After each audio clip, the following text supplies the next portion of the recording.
जहांगीर की मायत में कमरे में दाखिल होने वाले मुजाहिद ने एक कोने में धरे सामान की तरफ इशारा करते हुए जहांगीर से कहा, अपना लिबास तब्दील कर लीजिए, मुनासिब मिकदार में गोला बारूद भी रख लें, शायद रास्ते में काम आ जाए। आप थोड़ी देर बाद रवाना हो रहे हैं।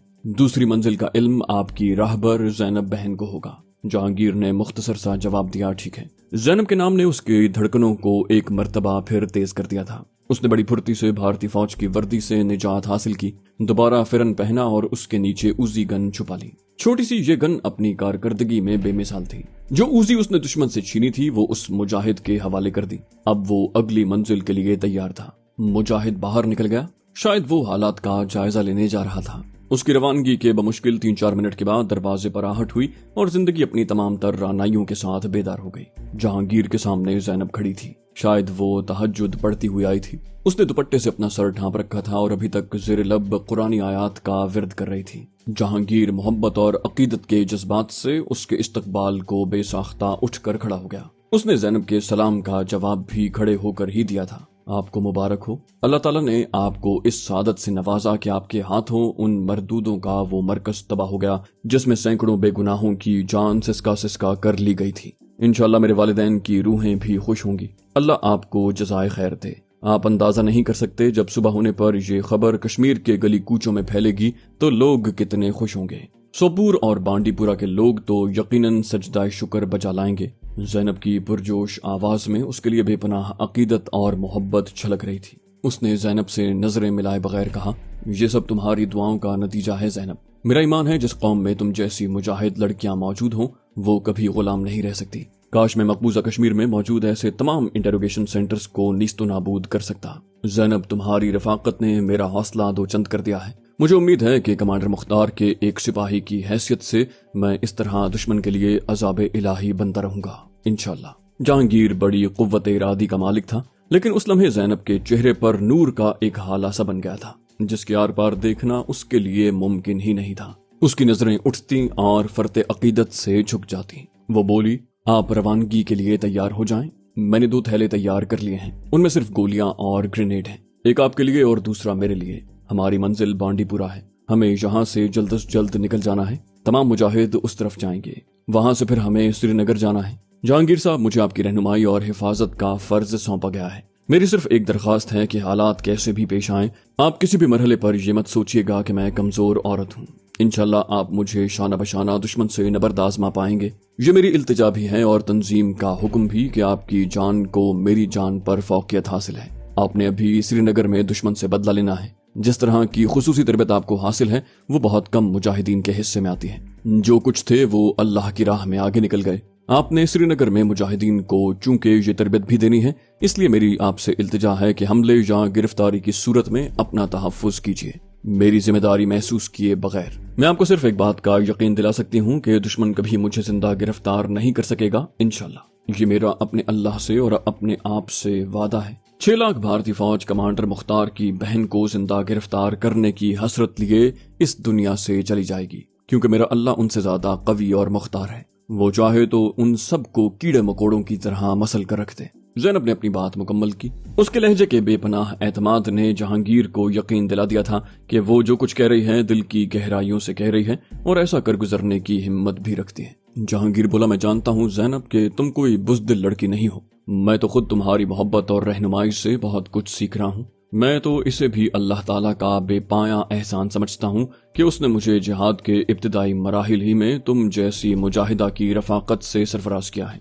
जहांगीर को कहने के लिए ढंग के अल्फाज नहीं सूझ रहे थे। उसने दूसरे कमरे की तरफ जाते हुए कहा, मेरे ख्याल से हमें निकलना चाहिए, मैं बैग ले आऊं। ज़ैनब दूसरे कमरे में गई और वापस लौटी तो उसके हाथ में कैनवस के 2 बैग थे, जिन्हें बतौर खास इस तरह तैयार किया गया था कि वो कमर से बंधने के बाद जिस्म का हिस्सा ही बन जाते। दोनों अब उस मुजाहिद साथी के मुंतजर थे जिसने उन्हें सोपूर के बाहर बांडीपुरा की तरफ जाने वाले रास्ते पर ले जाना था। रात आधी से ज्यादा गुजर चुकी थी जब उन्हें दरवाजे पर मानूस आहट का एहसास हुआ। ज़ैनब ने अपने दाएं हाथ में पिस्तौल थामे दरवाजा खोला। सामने वही मुजाहिद मौजूद था। जल्दी कीजिए ज़ैनब बहन, उसने छुटते ही कहा। सोपूर को चारों तरफ से घेरा डाला जा रहा है, जल्दी कीजिए, मैंने एक रास्ता निकाला है, खुदा करे उस तरफ खैरियत ही हो। ज़ैनब ने जहांगीर की तरफ देखकर कहा, ठीक है चलिए। दोनों उस मुजाहिद की मायत में बाहर आ गए। मुजाहिद आगे आगे था और वो दोनों उसके पीछे पीछे। मुख्तलिफ गलियों के चक्कर देकर वो उन्हें करीबन 1 घंटे के बाद जब सोपूर से निकालने में कामयाब हुआ तो मसाजिद के लाउड स्पीकर अल्लाह की वहदानियत का ऐलान कर रहे थे। उसके साथ ही मनहूस आवाजें बुलंद हुईं। भारतीय फौज की तरफ से तमाम शहरियों को अपने घरों से निकलकर मैदान में जमा होने का हुक्म मिल रहा था। उन्हें वार्निंग दी जा रही थी कि अगर किसी ने शहर से बाहर निकलने की कोशिश की तो उसे गोली मार दी जाएगी। उन्होंने सोपूर के 4 हलकों में तकसीम करके मरहलावार एक एक घर की तलाशी लेने का शैतानी मंसूबा बनाया था।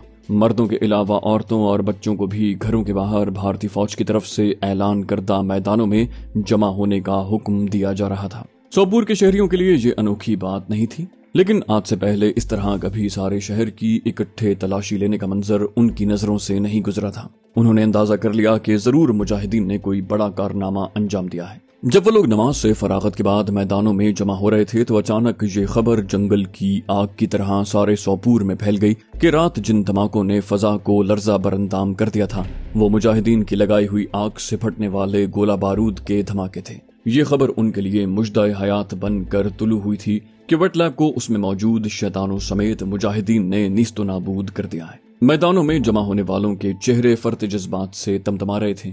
जाने किस कोने से नारे तकबीर बुलंद हुआ और फजाएं अल्लाह की अजमत के नारों से गूंजने लगी।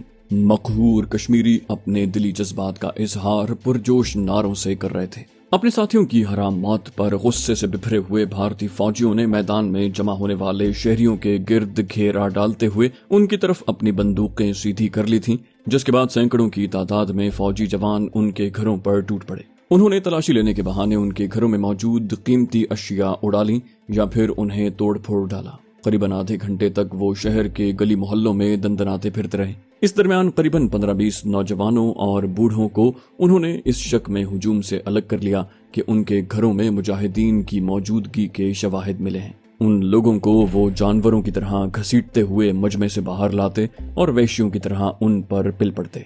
जब मार खाने वाले अदमुए हो जाते तो उन्हें एक ट्रक में फेंक दिया जाता। ये ट्रक उन 9 गिरफ्तारों को लेकर जाता। उनके अजीजों अकारिब चीखते चिल्लाते रहते। वो रोते हुए उनकी बेगुनाही की कस्में खा रहे थे, लेकिन उनका दुश्मन बड़ा घटिया था। वो मुजाहिदीन का तो कुछ नहीं बिगाड़ सकता था। अपना गुस्सा उन बेगुनाहों और मजलूमों पर वहशियाना तशद्दुद करके निकालता रहा। अब एक और ड्रामा वहां शुरू हो गया। तमाम मर्दों खुसूसन नौजवानों की अलग कतारें लगा दी गईं। कुछ फासले पर एक फौजी डॉक्टर गले में स्टेथोस्कोप लटका कर बैठ गया। कतार में से एक एक नौजवान को उसके सामने लाया जाता। डॉक्टर पहले अजीब सी नजरों से उसकी तरफ देखता, ऐसी नजरें जो उमूमन दूसरे को बौखलाहट में मुब्तला कर देती।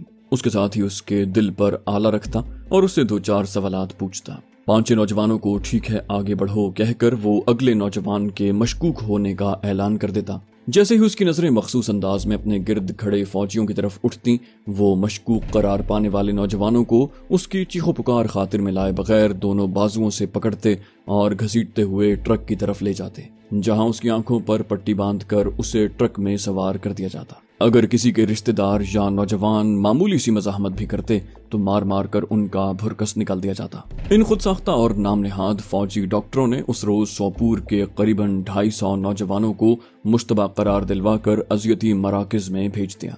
दोपहर तक वो मजलूम कश्मीरियों से चूहे बिल्ली का खेल खेलते रहे, जिसके बाद अपने ट्रकों पर सवार होकर वापस लौट गए। खिसियानी बिल्ली खंबा नोचे के मिस्ताक अब अपनी हजीमत की कीमत उन बेगुनाहों की हड्डियों से वसूल करने जा रहे थे। ये उनका मामूल था। भारतीय फौज को जहां भी मुजाहिदीन के हाथों जिक उठानी पड़ती, नजदीकी देहातों या शहरों से बेगुनाह नौजवानों को पकड़ कर ले जाते।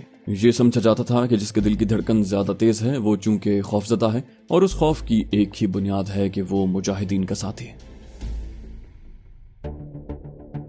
दिल्ली से वो खुसूसी फ्लाइट पर श्रीनगर पहुंचा था। एयरपोर्ट के एक मखसूस कोने में जहाज लैंड हुआ और वो भी दीगर VIP के साथ उतरा। क्योंकि उनमें कोई भी सिविलियन नहीं था, इसलिए सबको लेने के लिए आने वाली गाड़ियां भी रनवे के एक कोने में खड़ी थी। कर्नल गोपाल कृष्णा, जिसने बज़ाहिर सादे कपड़े पहन रखे थे, आहिस्ता आहिस्ता जहाज की दूसरी समत चलने लगा। अभी वो बमुश्किल चंद कदम ही ले पाया था जब एक जीप उसके नजदीक आकर रुकी। ये बुलेट प्रूफ जीप थी। ड्राइवर और पिछली सीट पर बैठे मुसल्ला जवानों ने बर्क रफ्तारी से बाहर आकर उसे सैल्यूट किया और कर्नल गोपाल कृष्णा गर्दन हिलाता अगली सीट पर बैठ गया। कारनुमा जीप के दरवाजे बंद हो गए। ایسی جیپیں یہاں شاذ و نادر ہی دکھائی دیا کرتی تھیں۔ اس نے اپنے ڈرائیور سے خیریت دریافت کی۔ کیسے ہو میر صاحب؟ وہ بولا صاحب ایک دم شاندار، اب آپ آئے ہیں تو اور اچھا ہو جاؤں گا۔ شاید میر صاحب ڈرائیور کا کوڈ نام تھا، کیونکہ یہ لوگ ایک دوسرے کو عموماً متبادل ناموں سے پکارا کرتے تھے۔ کرنل گوپال کرشنا کے انداز تخاطب سے یوں لگتا تھا جیسے یہ ڈرائیور بھی کوئی اعلیٰ آفیسر ہے جس نے بظاہر ڈرائیور کا روپ دھارا ہوا ہے، اور یہ تھی بھی حقیقت۔ میر صاحب کے روپ میں دراصل میجر رائے ڈرائیور کی سیٹ پر بیٹھا تھا، جو کرنل گوپال کرشنا کی ایڈوانس پارٹی کا اہم رکن تھا، جسے کرنل گوپال کرشنا نے چند روز پہلے ہی حالات کا جائزہ لینے کے لیے یہاں بھیجا تھا۔ بھارتی جی ایچ کیو نے اپنی نئی منصوبہ بندی کے تحت چند روز پہلے ہی مقبوضہ کشمیر میں کرنل گوپال کرشنا کو چیف بنا کر بھیجنے کا فیصلہ کیا تھا۔ انہیں امید تھی کہ گوپال کرشنا، جس نے اس سے پہلے بھی ایجنسی کے لیے گراں قدر خدمات انجام دی ہیں، ان کی گرتی ہوئی ساکھ کو سنبھال لے گا۔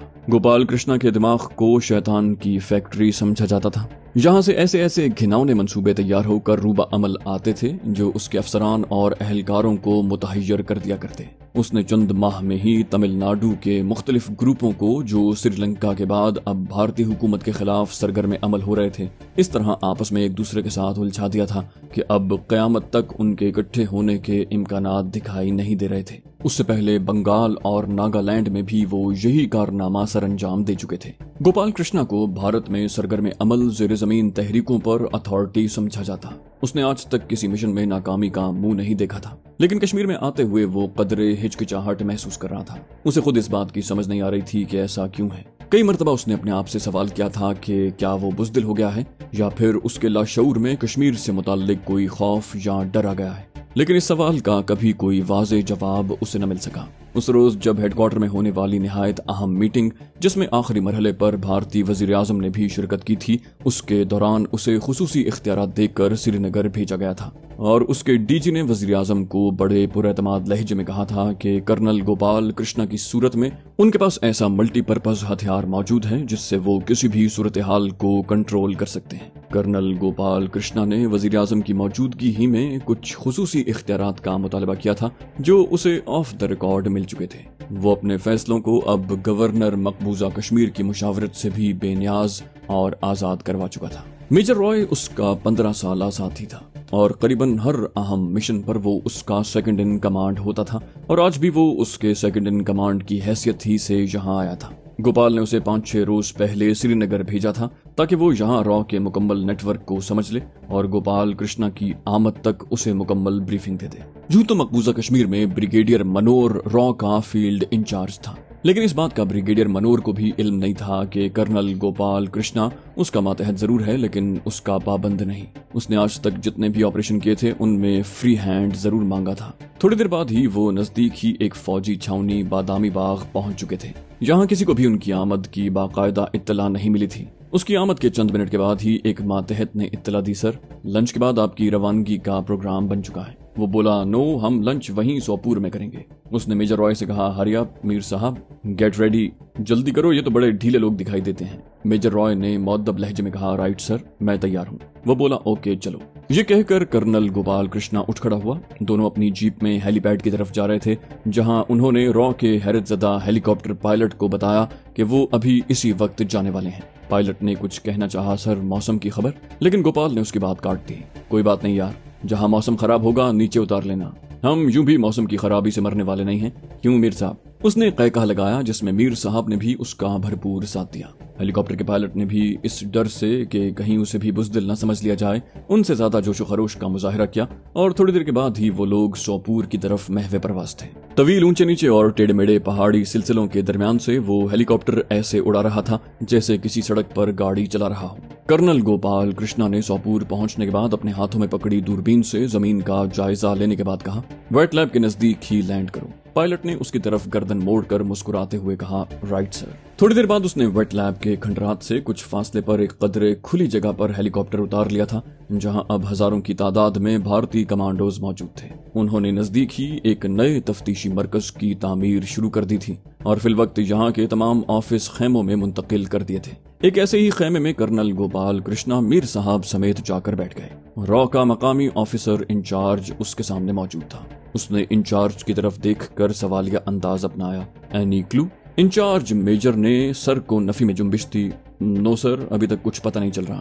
कर्नल गोपाल कृष्णा ने लंबी के बाद सिगरेट सुलगाकर उसका लंबा कश लिया और धुएं के मरकूले फजा में बखेरने के बाद कुछ सोचने के बाद अचानक ही वो इंचार्ज की तरफ मुतवज्जे हुआ। मुझे तमाम सिविलियन मुलाजिमीन की तफसीलात चाहिए, मुकम्मल डेटा। उसने इंचार्ज मेजर की तरफ देखकर कहा।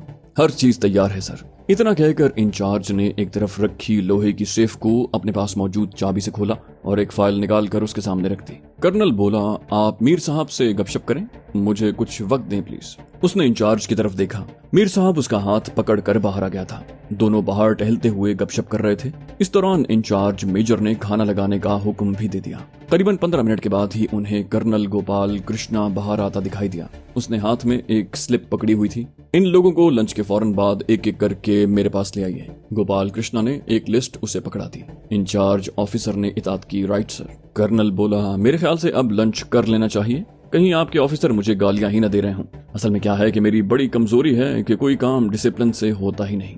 मुझे तो आज तक ये समझ नहीं आ सकी कि मैं फौज में कैसे आ गया। ये कहते हुए कर्नल गोपाल कृष्णा ने कहका लगाया। इंचार्ज ऑफिसर को बादल नखास्ता उसके सामने अपने दांत नंगे करने पड़े। कर्नल गोपाल कृष्णा ने 15 मिनट में ही लंच भुगता दिया था और अब एक अलग थलग खेमे में जाकर बैठ रहा। उसने 7 आदमियों के नाम दिए थे। 7 को बारी बारी उसके सामने पेश किया गया। वो बेचारे इससे पहले भी कई पेशियां भुगत चुके थे। यहाँ भी उन्होंने वही बयानात दिए। उसके अलावा बताने के लिए उनके पास और कोई नई बात तो थी नहीं। कर्नल गोपाल कृष्णा और मीर साहब इकट्ठे ही एक एक आदमी से अलग अलग सवालात कर रहे थे। उन्होंने किसी पर 10 मिनट से ज्यादा वक्त नहीं लगाया था, लेकिन हेड बावर्ची खन्नालाल पर कर्नल गोपाल ने करीबन 1 घंटा सर्व किया था। इस दरमियान उसने खन्नालाल को एक भी धमकी नहीं दी थी। बस उससे कुरेद कर उस रोज सुबह से रात तक होने वाले तमाम वाकयात और खुसूसन नक्लो हरकत से मुताल्लिक दरियाफ्त करता रहा। वो एक ही तरह के सवालात बदल बदल कर दोहराता रहा और खन्नालाल एक ही तरह के जवाबात देता रहा। बिलाखिर अपनी आदत के मुताबिक उसने जोर से चुटकी बजाई और मेजर रॉय ने समझ लिया कि उसके बॉस का मसला हल हो गया है। उसने खन्नालाल की तरफ देखकर बड़ी नरमी से कहा, खन्नालाल यार, बुरा मत मानना, हम लोग सुबह तक तुम्हें अपनी हिफाजत में रखेंगे। मुझे खतरा है कि अगर तुम बाहर रहे तो तखरीबकारों का कोई साथी तुम्हें मार डालेगा, क्योंकि हम तुम्हारे जरिए ही उन तक पहुंचेंगे। खन्नालाल ने उसकी तरफ ऐसी नजरों से देखा जैसे ज़िबा होने वाली गाय कसाई की तरफ देखा करती है, और बादल नखास्ता असबात में सर हिला दिया। कर्नल गोपाल कृष्णा ने घंटी बजाई और एक मुअद्दब अर्दली अंदर आ गया। ये उसके खुसूसी स्टाफ का अर्दली था। कर्नल गोपाल कृष्णा का ये साथी उसके एक एक इशारे के हजार मतलब समझता था। उसने अर्दली की तरफ देखकर आंख दबाते हुए कहा, खन्नालाल को अपनी हिफाजत में ले लो। खबरदार, ये हमारे हेड कुक हैं, इनका खास ख्याल रखना। मुझे कोई शिकायत मिली तो खाल खींच लूंगा। अर्दली ने एड़ियां बजाईं। राइट सर, आपके हुक्म की तामील होगी सर। और हैरान परेशान खन्नालाल को बाजू से पकड़कर बाहर ले आया। उसने खन्नालाल के जाते ही इंचार्ज मेजर को तलब किया और एक लिस्ट उसे थमा दी। मेजर साहब, इनमें 2 नाम मीर हसन और मीर जमान तो शायद अब जिंदगी में दोबारा आपको न मिल सकें, लेकिन बाकी लोगों में से कोई मिस नहीं होना चाहिए।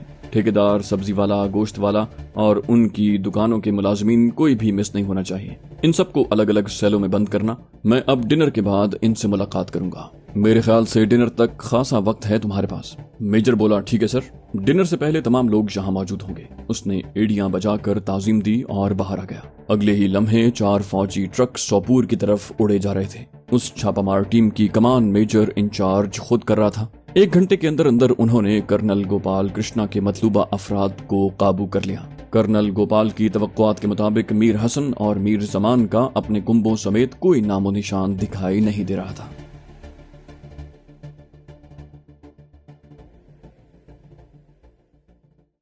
तो दोस्तों, ये थी हमारी आज की एपिसोड। उम्मीद करते हैं आपको हमारी कहानी पसंद आई होगी। जाने से पहले इस वीडियो को लाइक कीजिए और शेयर करना मत भूलिए। कमेंट करके हमें बताइए कि आपको हमारी वीडियो कैसी लगी। और अगर अभी तक आपने इस चैनल को सब्सक्राइब नहीं किया तो इसे सब्सक्राइब कीजिए और बेल आइकन दबाकर ऑल नोटिफिकेशंस ऑन कर लीजिए।